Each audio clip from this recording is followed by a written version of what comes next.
Le futur.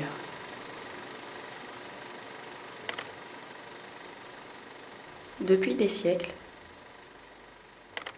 l'être humain a imaginé l'avenir. Peut-être que beaucoup se sont laissés emporter par la fantaisie, mais les attentes ont dépassé l'écrivain le plus intrépide ou le cinéaste le plus audacieux. Le futur est déjà là, le futur est déjà présent. L'évolution de l'être humain, aussi bien physique qu'intellectuelle, a réussi la perfection à travers la recherche et le développement. Après des siècles d'expérience et d'essais, un progrès technologique a été atteint, qui a conduit à faire de grands pas pour l'humanité. En obtenant l'immunité bactériologique, l'intelligence suprême, l'égalité des sexes, des classes et des races, et par-dessus tout, ce qui a le plus inquiété l'humanité, la beauté physique. Des êtres parfaits aux proportions académiques, au profil grec, comme M. Bacon. Pourtant, on ne peut éviter que parfois, des individus défectueux, imparfaits, soient engendrés, qui doivent être supprimés. C'est une blague. La société de l'avenir est tolérante et compréhensive. Elle accueille quiconque veuille s'y intégrer. Il n'existe pas de cas perdu.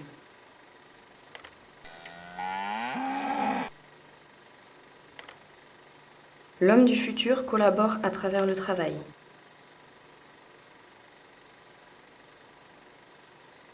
Produire pour obtenir des bénéfices, pour acquérir des objets sophistiqués,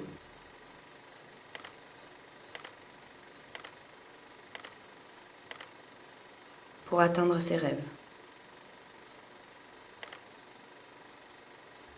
Allons-y, monsieur Bacon, allons-y. Il faut aller travailler pour réaliser votre rêve.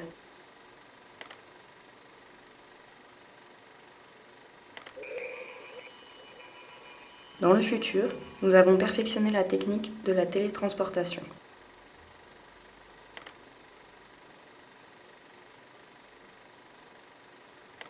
Le voyage commun ne fait pas de distinction entre les classes. Nous sommes tous égaux. Et le trajet se fait sans arrêt, sans retard, qui gênerait le bon fonctionnement de la chaîne de production.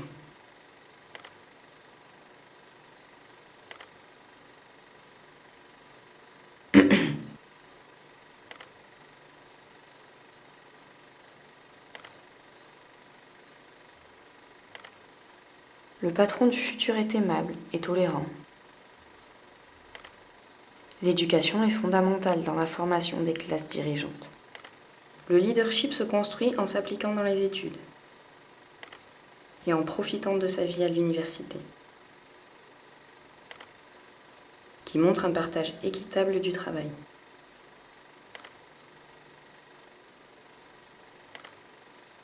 Et si le travailleur du futur rencontre des difficultés, il y aura toujours un bon compagnon pour l'aider.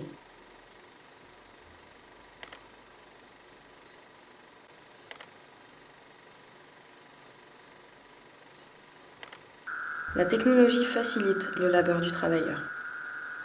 Il existe des machines qui réalisent des calculs complexes, programmées avec des langages logiques qui obtiennent des résultats avec une probabilité d'erreur nulle.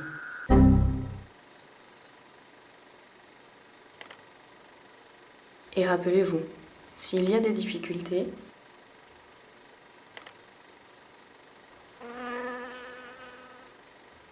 comme ça, le travailleur traite sa machine comme un collègue supplémentaire.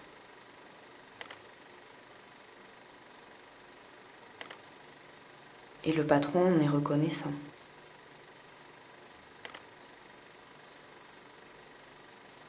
Cette relation homme-machine n'empêche pas l'être humain de communiquer avec d'autres êtres à un niveau presque télépathique.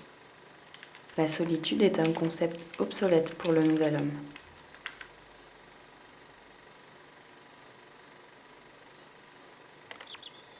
L'apparence et la mauvaise haleine ne sont plus des excuses pour que l'être humain soit seul.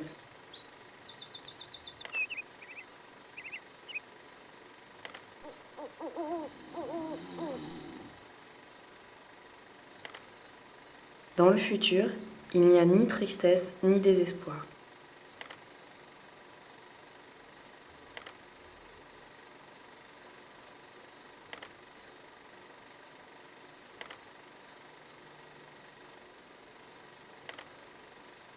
Tout le monde est heureux.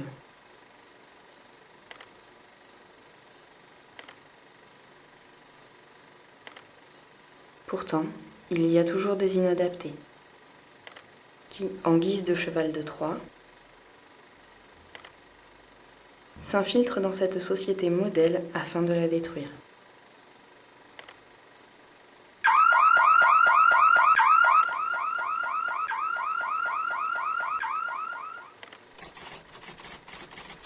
Lorsqu'un être veut se relationner avec un autre, cela se fait de manière naturelle,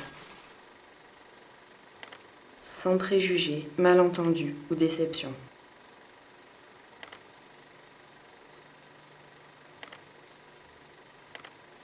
En se montrant indifférent et en gardant toujours l'allure.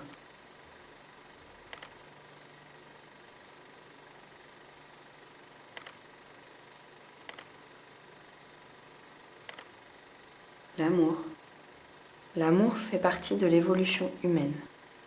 Les experts l'appellent sélection sexuelle.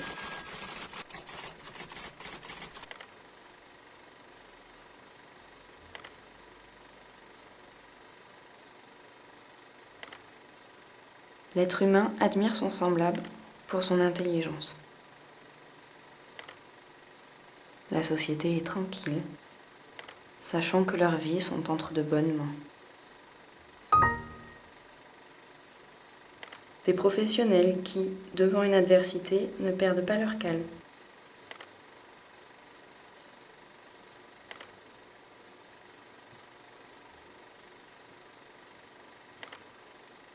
Et qui réagissent avec rapidité et perspicacité, en faisant attention à tous les détails pour résoudre le problème.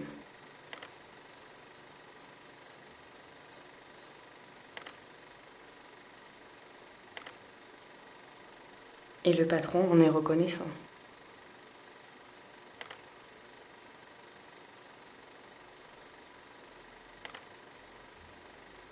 Pourtant, la modestie empêche que quiconque connaisse ses réussites. Même s'il existe toujours des profiteurs qui s'approprient le mérite d'autrui. Formidable, monsieur Pacon. Vous avez mérité de bonnes vacances.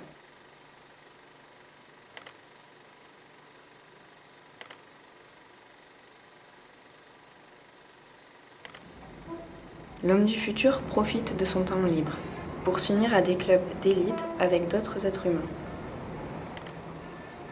Et des Espagnols.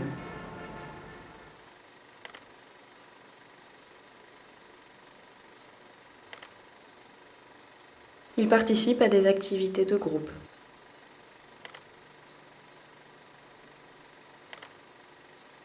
Qui suscitent la camaraderie et qui peuvent être le début d'une bonne relation.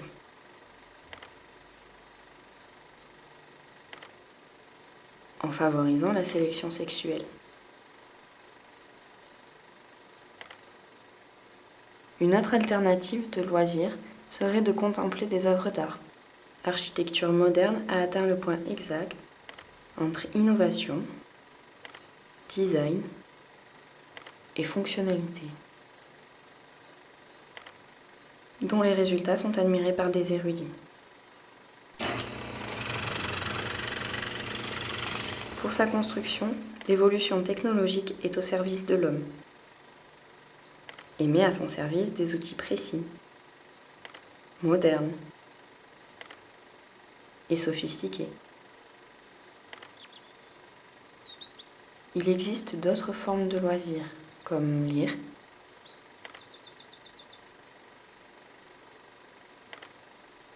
ou se promener. Marcher est une pratique saine, car elle peut entraîner une connaissance intime entre les êtres humains et des Espagnols.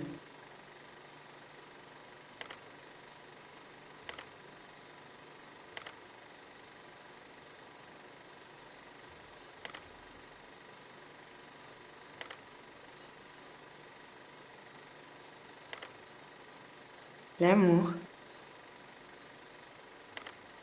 Dans le futur, les relations sont pures et saines, libres de toute contamination.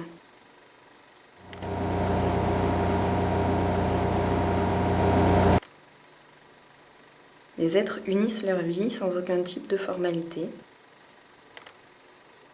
ni civile, ni religieuse.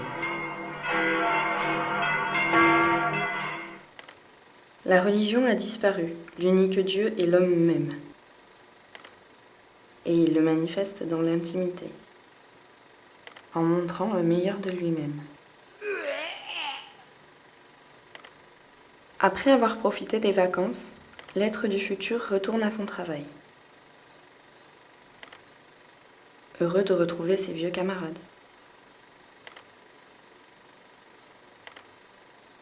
Prêt à se confronter à de nouveaux défis.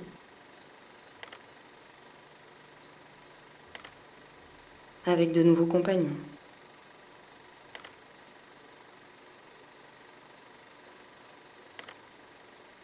L'adaptation et l'intégration sont d'autres vertus du futur. L'être humain ne connaît ni l'humiliation ni le ridicule.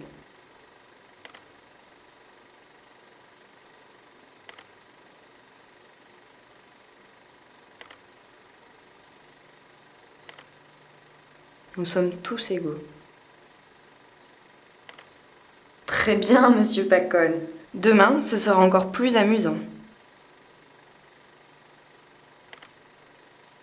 Après une dure journée, l'être du futur rentre chez lui.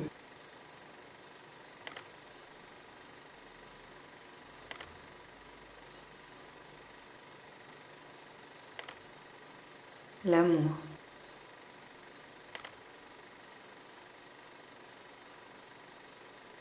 C'est ce que les experts appellent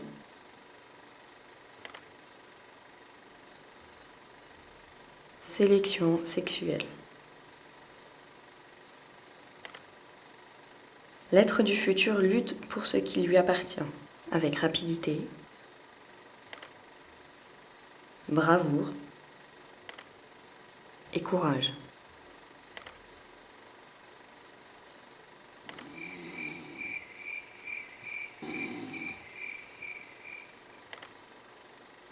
Le meilleur ami du patron est son employé, qui, avec beaucoup de tendresse, lui indique où aller prendre un verre.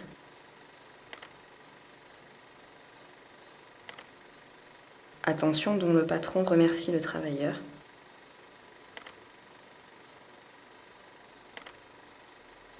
Comme il remercierait sa mère. Et tout bon geste est récompensé par d'autres vacances.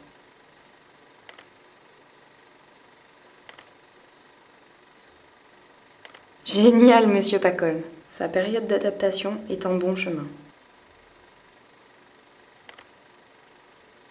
Pendant son temps libre, l'être moderne cultive la méditation pour découvrir sa place dans le nouveau monde. Le temps libre peut aussi être consacré aux arts, comme la peinture, la sculpture, le cinéma. Le cinéma. La musique ou même la restauration. La restauration.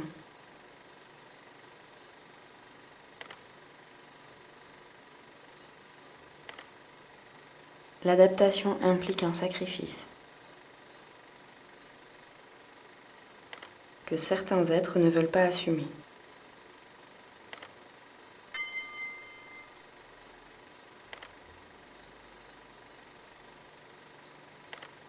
Car notre homme ne fait pas partie de l'un d'eux. J'imagine. Étudier est le premier pas vers l'intégration.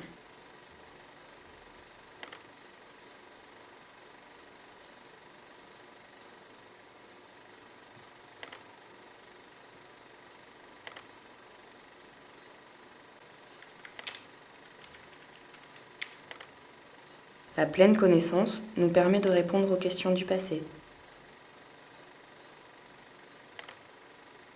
Qui sommes-nous? D'où venons-nous? Où nous dirigeons-nous?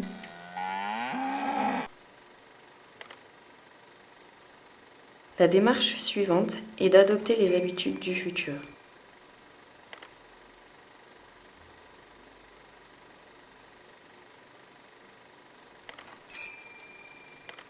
Ça, c'est déjà autre chose.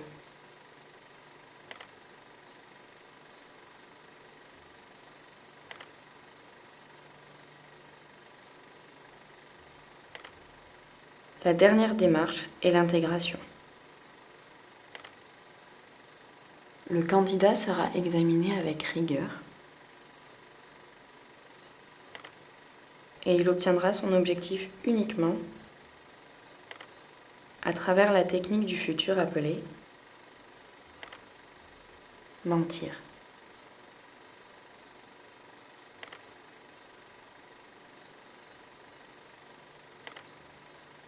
L'intégration complète élimine toute différence,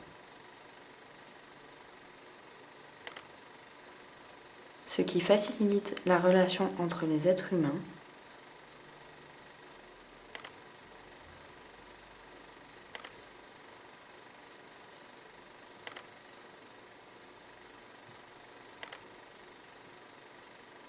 union qui permet l'évolution des espèces.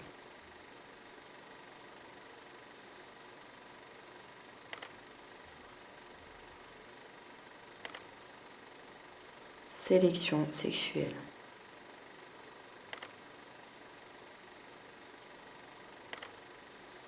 Félicitations, Monsieur Pacone. L'adaptation fut un succès.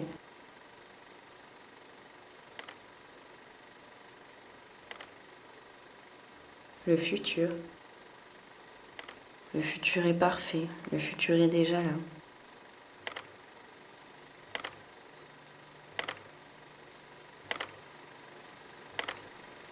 Le futur est déjà présent.